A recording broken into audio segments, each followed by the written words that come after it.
Hello நண்பா. ஒரு வருஷமும் பல லட்சம் மக்கள் நம்ம இந்தியாவை விட்டு வெளியே போறாங்க. லீகலாவும் சரி இல்லீகலாவும் சரி ஒரு பெட்டர் லைஃபை தேடி இல்ல பெட்டர் லைஃபோட எதிர்பார்ப்போட இந்த விஷயத்தை செய்யறாங்க. லீகலா போற நிறைய பேர் அவங்களோட ஃபீல்டுல பெரிய லெவல் அச்சீவ் பண்ணி நம்ம நாட்டுக்கு பெருமை சேர்க்கறாங்க. ஒரு மாதிரி ஒரு சாஃப்ட் பவரை எஸ்டாப்ளிஷ் பண்றாங்க. ஆனா அதே நேரத்துல இல்லீகலா போறவங்க அவங்க உயிரையே டோட்டலா கேம்பிள் பண்ணி கண்டெய்னர் உள்ள போறது, பார்டரை கிராஸ் பண்றதுன்னு இந்த மாதிரி டாங்கி ரூட்டை எடுத்து கூட எப்படியாவது ஒரு ஃபாரின் கண்ட்ரிக்குள்ள போயிடணும்னு நினைக்கிறாங்க. இப்படி போறவங்க மாட்டினாங்கன்னா அவங்கள கண்ட்ரியை விட்டு வெளியே துரத்தி விடுறது மட்டும் இல்லாம இந்தியாவுக்கும் ஒரு கெட்ட பேரை எடுத்து கொடுக்குறாங்க. எனக்கு அந்த மாதிரிலாம் என்ன இல்லைங்க. போனா எல்லா டாக்குமெண்ட்ஸோட லீகலா தான் போவேன்னு இந்தியா விட்டு வெளியே போனவங்க கூட காமனா ஃபீல் பண்ற ஒரு விஷயம் என்னன்னா, இங்க நம்ம ஊர்ல ராஜா மாதிரி இருந்தோம், ஆனா இங்க வந்ததுக்கு அப்புறம் சமைக்கிறது, பாத்திரம் கழுவுறது, துணி துவைக்கிறது, ட்ரெஸ் எல்லாம் அயன் பண்றதுன்னு இந்த மாதிரி உங்களோட சொந்த வேலைகளை நீங்களே செய்ய ஆரம்பிக்கும் போது, அது மட்டும் இல்லாம உங்க டெய்லி செலவுகளை மேனேஜ் பண்றதுக்கு அங்க இருக்க லோக்கல் ரெஸ்டாரண்ட்ஸ்ல பார்ட் டைம்லாம் ஒர்க் பண்ண ஆரம்பிக்கும் போது இதுக்காடா இங்க வந்தோம் அப்படின்னு நிறைய பேர் ஃப்ரஸ்ட்ரேட்டிங்கா ஃபீல் பண்றாங்க. ஆனா சில பேர் இந்த விஷயங்கள்லாம் பேர்டனா பார்க்காம நமக்கு லோன் இருக்கு, எக்ஸ்பென்சஸ் இருக்குன்னு பிராக்டிக்கலா யோசிச்சு அவங்க மைண்ட் செட்டை ஃபோக்கஸ்டா வச்சுக்கிட்டு ஒர்க் பண்ணுவாங்க. படிக்கிறவங்க வேலை தேடணும், லைஃபை பெட்டர் ஆக்கணும்னு நினைக்கிறவங்க எப்படி போறாங்கன்னா, இந்தியால இருந்துகிட்டே பணக்காரங்களா இருக்கிறவங்க கூட டாக்ஸ் அட்வான்டேஜஸ்க்காக நம்ம நாட்டை விட்டு வெளியே போறாங்க. ஸோ இன்னைக்கு இந்த வீடியோல நம்ம ஏன் மக்கள் இந்தியா விட்டு வெளியே போறாங்க, அவங்க எதெல்லாம் சாக்ரிஃபைஸ் பண்றாங்க, இதுல இன்வால்வ்டான ரிஸ்க்ஸ் என்ன அப்படிங்கிற விஷயத்தெல்லாம் அனலைஸ் பண்ணி இது ஆக்சுவலா வர்த் தானான்னு நம்ம டிஸ்கஸ் பண்ண போறோம். ஸோ வாங்க ஸ்டார்ட் பண்ணலாம். நம்பர் 1, ஒய் ஆர் தே லீவிங்? இந்தியாவில் பார்த்தீங்கன்னா பாப்புலேஷன் ரொம்ப அதிகம். ஆனால் இப்படி இருக்கிற பெரிய பாப்புலேஷனுக்கு தேவைப்படுற நல்ல ஜாப்ஸ் எல்லாருக்கும் கிடைக்கிறது இல்லை ஜாப்ஸே கம்மியாக தான் இருக்கு. ஸோ இந்தியாவில் ஒரு நல்ல நிலைமைக்கு வரணும்னா நம்ம கிட்டத்தட்ட ஒரு மாசம் நிறைய பேர் ஓடுற மேரத்தான் ரேஸ்ல ஓடி அதில் ஃபர்ஸ்ட் வரணுன்ற மாதிரி தான் இருக்கும். ஏன்னா இங்கே இருக்கிறதுல பெஸ்ட் ஜாப்ஸை கிராக் பண்றதுக்கு தான் எல்லாருமே ட்ரை பண்ணிட்டு இருப்பாங்க. என் ஹையர் எஜுகேஷன் படிக்கணும்னு நினைச்சா கூட ஐஐடிக்கு ஜேஇ எக்ஸாம், எம்பிஏக்கு கேட் எக்ஸாம்னு எல்லா ஃபீல்டுலயும் எல்லாரும் ரேஸ் ஓடிட்டு இருக்காங்க. கவர்மெண்ட் எக்ஸாம்ஸ் நீங்க கிராக் பண்ணணும்னு நினைச்சீங்கனாலும் அதுக்கும் ட்ரைனிங், கோச்சிங் இந்த மாதிரி எல்லாம் போய் இருக்கிறதுல டாப் பர்சன்டேஜ் மார்க்ஸ் வாங்கினாதான் நமக்கு பேசிக்கான ஆப்பர்ச்சுனிட்டிஸ் கூட கிடைக்கிற மாதிரி இருக்கும். அதுவும் நம்ம கண்ட்ரில ரிசர்வேஷன் சிஸ்டம் இருக்கிறதுனால வாய்ப்பு கிடைக்காத சில பேருக்கு வாய்ப்பு கிடைச்சாலும் ஜெனரல் கேட்டகரியில இருக்கவங்க பேசிக்கான ஜாப்ஸ் இல்ல என்ட்ரன்ஸ் எக்ஸாம்ஸை கிராக் பண்ணணும்னாலும் அவங்களுக்கு தேவைப்படுற கட் ஆஃப் மட்டும் ரொம்ப அதிகமா இருக்கும். 100 மார்க்ஸுக்கு 98க்கு மேல தான் வாங்கணும்னு எதிர்பார்ப்பாங்க. இதனாலேயே நம்ம கண்ட்ரில 90%க்கு மேல வாங்குறவனுக்கு கூட நல்ல ஆப்பர்ச்சுனிட்டிஸ் கிடைக்கிறது இல்ல. அவன் கிட்ட திறமை இருந்தும் அவன் நல்லா படிச்சு கஷ்டப்பட்டாலும் அதை ப்ரூவ் பண்ண அவனுக்கு சரியான ஆப்பர்ச்சுனிட்டிஸ் கிடைக்காததுனால சிஸ்டமுக்கும் காம்படிஷனுக்கு நடுவுல மாட்டிக்கிட்டு முழிக்கிறதுனால வெளிநாட்டுக்கு போனா நமக்கு லெஸ் காம்படிஷன் இருக்கும், அதிக சம்பளமும் கிடைக்கும். அதே நேரத்தில் இங்க இந்தியாவில் இருக்கிற மாதிரி டாக்ஸிக் ஒர்க் கல்ச்சர் இல்லாம ஒர்க் லைஃப் பேலன்ஸையும் நம்ம எக்ஸ்பீரியன்ஸ் பண்ணலாம். ஒரு பீஸ்ஃபுல்லான லைஃப் ஸ்டைல வாழலாம். அது மட்டும் இல்லாம ரோட்ல குப்பை போட்டுட்டு எச்ச துப்பிட்டு டிராபிக் ரூல்ஸை மதிக்காத, ட்ரெயின்ல ஏசி ரிசர்வ்டு கம்பார்ட்மெண்ட்ல கூட டிக்கெட்டே வாங்காம இடம் பிடிக்கிற சுத்தமா சிவிக் சென்ஸே இல்லாத மனுஷங்க கிட்ட இருந்து தள்ளி இருக்கலாம். அப்புறம் ஒரு என்ஆர்ஐன்ற டேக் நம்ம கிட்ட இருந்ததுன்னா நம்ம கண்ட்ரில கொஞ்சம் மரியாதை அதிகமா இருக்கிறதுனால இந்த மாதிரி ரீசன்ஸ் தான் அவங்க நம்ம கண்ட்ரியை விட்டு போகிறதுக்கு ஒரு மோட்டிவேஷனா இருக்குன்றத நம்ம புரிஞ்சுக்கணும். லைஃப்ல அடுத்த கட்டத்துக்கு போகணும்னு நினைக்கிறவங்க இப்படி யோசிக்கிறாங்கன்னா, ஆல்ரெடி இந்தியால இருந்துகிட்டு இன்கம் டாக்ஸ் பே பண்ற மக்கள் அஷ்னீர் குரோவர் சொல்ற மாதிரி அவங்க சேரிட்டி கொடுத்துக்கிட்டு ரிட்டர்ன்ல அவங்களுக்கு எந்த பெனிஃபிட்டுமே கிடைக்காத மாதிரி ஃபீல் பண்றதுனால கூட இங்க இருந்து போயிடலாமா அப்படிங்கிற தாட்ஸ் அவங்களுக்கு வருது. Number 2, what are they sacrificing? எப்பயுமே ஒரு என்ஆர்ஐ பர்சனை அவங்க இருக்கிற கண்ட்ரியில போய் யாராவது இன்டர்வியூ எடுத்து இங்க நீங்க ஃபாரின் கண்ட்ரில உங்களோட எக்ஸ்பீரியன்ஸ் எப்படி இருக்கு, எதை நீங்க மிஸ் பண்றீங்க அப்படிங்கிற ஒரு விஷயத்தை கேட்கறப்ப நிறைய பேர் வீடை தான் மிஸ் பண்றோம், பேரண்ட்ஸை தான் மிஸ் பண்றோம் அப்படிங்கிற ஒரு காமனான பதில தான் கொடுக்குறாங்க. ஏன்னா அவங்க இங்க இருந்து எல்லாத்தையும் விட்டுட்டு ஒரு பெட்டர் லைஃபை தேடி அந்த மாதிரி ஒரு நாட்டுக்கு போறாங்க. அங்க போய் அவங்க சில ஃப்ரெண்ட்ஸை மேக் பண்ணாலும் மோஸ்ட்லி எல்லாருமே ரொம்ப ஃபார்மலா இருக்கிறதுனால, பர்டிகுலரா யூரோப்பியன் கண்ட்ரீஸ்ல மக்கள் ரொம்ப அதிகமா ஃபார்மலா இருக்கிறதுனால நிறைய பேர் ரொம்ப லோன்லியா ஃபீல் பண்றதா சொல்றாங்க. அவங்க பேரண்ட்ஸை போய் பார்க்கணும், ரிலேட்டிவ்ஸை பார்க்கணும்ன்ற எண்ணம்லாம் இருந்தாலும் அவங்க ஜாபோட சிச்சுவேஷன்ஸ், கோல்ஸ் அண்ட் ரெஸ்பான்சிபிலிட்டிஸ் எப்பயுமே அவங்கள ஒரு குழப்பத்திலே வச்சுட்டு இருக்கும். ஏன்னா இப்ப வெளிநாட்டுல வேலை செய்யறதுக்கே அவங்க வீட்டுல நிறைய சாக்ரிஃபைஸ் பண்ணிருப்பாங்க. சோ நமக்கு கிடைச்ச வாய்ப்பை வேஸ்ட் பண்ணிடக்கூடாதுன்னு ரேரா எப்ப லீவ் கிடைக்குதோ அப்பதான் வரலாம்னு நினைப்பாங்க. நிறைய நேரங்கள்ல இவங்க தான் இவங்களோட ஃபேமிலியோட ஒன்லி ஏர்னிங் மெம்பரா இருக்கிறதுனால அவங்களோட பணம் ப்ராப்ளம்ஸை சால்வ் பண்றதுக்கு தான் இந்த வெளிநாட்டுக்கே வந்ததுனால உங்க குடும்பத்துல இருக்க நிறைய பேர் கூட உங்களோட சம்பாதியத்துல டிபெண்டா இருக்கிறதுனால அன்பார்ச்சுனேட்டா ஏதாவது நடக்கக்கூடாது நடந்து நீங்க இந்த உலகத்துல இல்லாம போயிட்டாலும் உங்க ஃபேமிலி ஃபினான்ஷியலா ப்ரொடெக்டடா ப்ரொடெக்டடா இருக்கிறதுக்கு என்ஆர்ஐஸா இந்தியால இருந்து ஒரு டேர்ம் லைஃப் இன்சூரன்ஸ் எடுத்துக்கிட்டு உங்களே நீங்க ப்ரொடெக்ட் பண்ணிக்கலாம். ஏன்னா ஒரு ஃபேமிலியோட ஒன்லி ஏர்னிங் மெம்பரா வெளிநாட்டுக்கு வரும்போது லோன்லாம் எடுத்துட்டு வந்திருந்தீங்கன்னா அது உங்களோட ஃபேமிலிக்கு பர்டனா இருக்கக்கூடாது.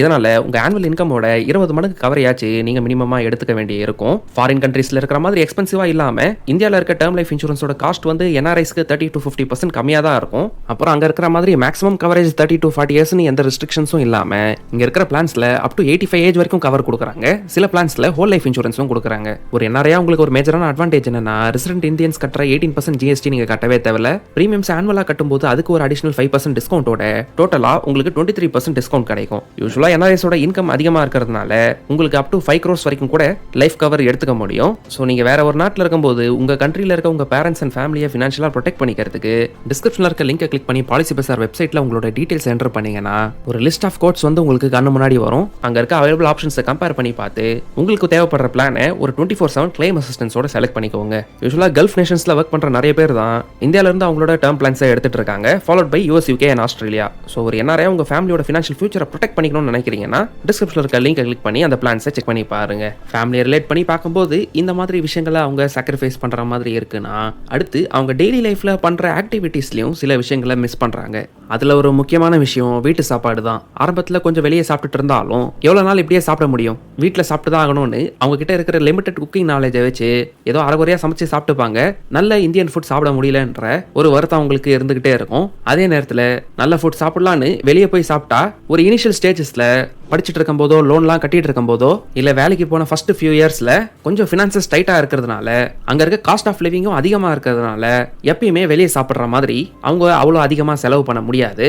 அப்புறம் இனிஷியல் ஃபியூ இயர்ஸ்ல வந்து ஒரு பொருளையும் வாங்கும்போது இது நம்ம ஊர்ல எவ்வளவு விலை, இங்கே எவ்வளோ விலை விற்கிறான் பார், நம்ம ஊரில் சும்மா அப்படியே கிடைக்கிறதெல்லாம் இங்கே எந்த விலைக்கு விற்கிறாங்க பார் அப்படின்னு எந்த ஒரு பொருளை வாங்கினாலும் இந்த கன்வர்ஷன் அண்ட் மைண்ட் கால்குலேஷனை நம்ம பண்ணிக்கிட்டே இருப்போம்.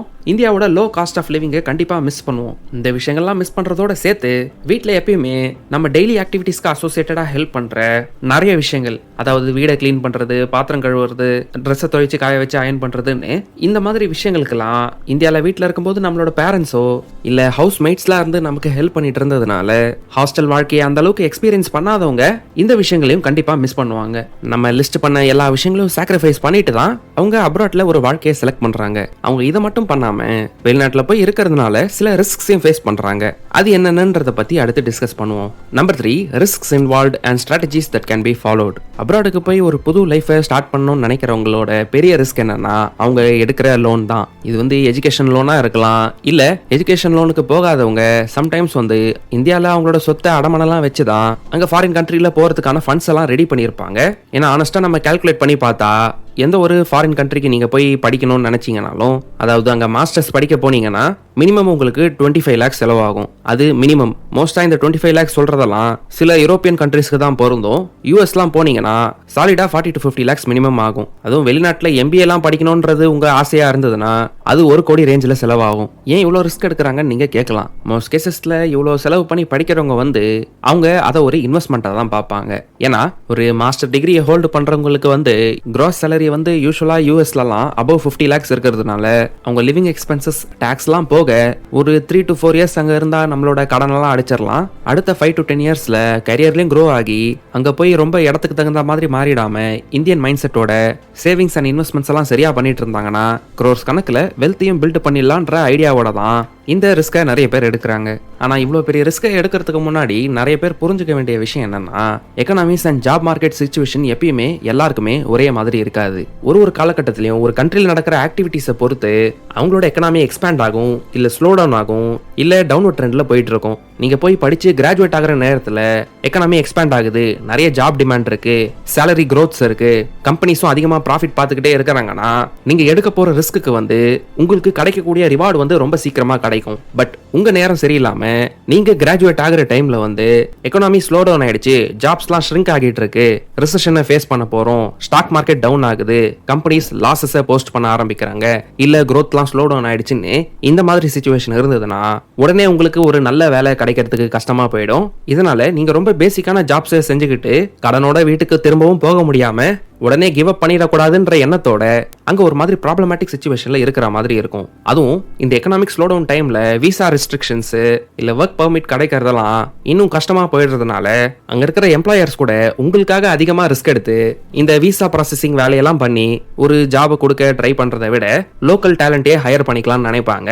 ஆனா உங்களோட ப்ரொஃபைல் வந்து எக்ஸப்ஷனலா குட்டா இருந்ததுன்னா, இந்த வேலையை செய்யறதுல நீங்க ஒன் ஆஃப் த டாப் எக்ஸ்பர்ட்ஸா இருந்தீங்கன்னா, ஜாப் மார்க்கெட்ல உங்களை மாதிரி ஒரு டேலண்ட்டுக்கு எப்பயுமே டிமாண்ட் இருக்கும். அப்போ எக்கனாமிக் சிச்சுவேஷன் எந்த மாதிரி இருந்தாலும் உங்களுக்கு அது அவ்வளோவா ப்ராப்ளம் கொடுக்குற மாதிரி தெரியாது. ஏன்னா நீங்க எப்படிப்பட்ட மார்க்கெட் சிச்சுவேஷன்லையும் சர்வைவ் ஆயிடுவீங்க.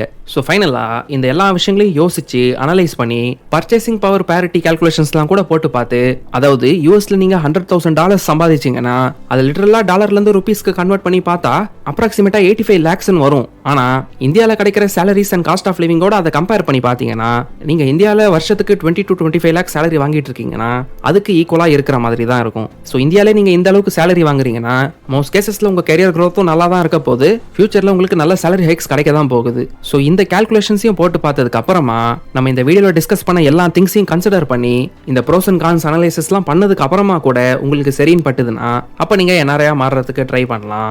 இல்ல உங்களுக்கு இதுல பண்ண போற சாக்ரிஃபைசஸ் ரொம்ப அதிகமா இருக்கு, இது எனக்கு சரி வராதுன்னு நினைச்சீங்கன்னா அப்ப இந்தியாலே உங்க கரியரை க்ரோ பண்ண நீங்க ஃபோக்கஸ் பண்ணலாம். உங்களுக்கு இந்த வீடியோ பிடிச்சிருந்தா லைக் பண்ணுங்க, கமெண்ட் பண்ணுங்க.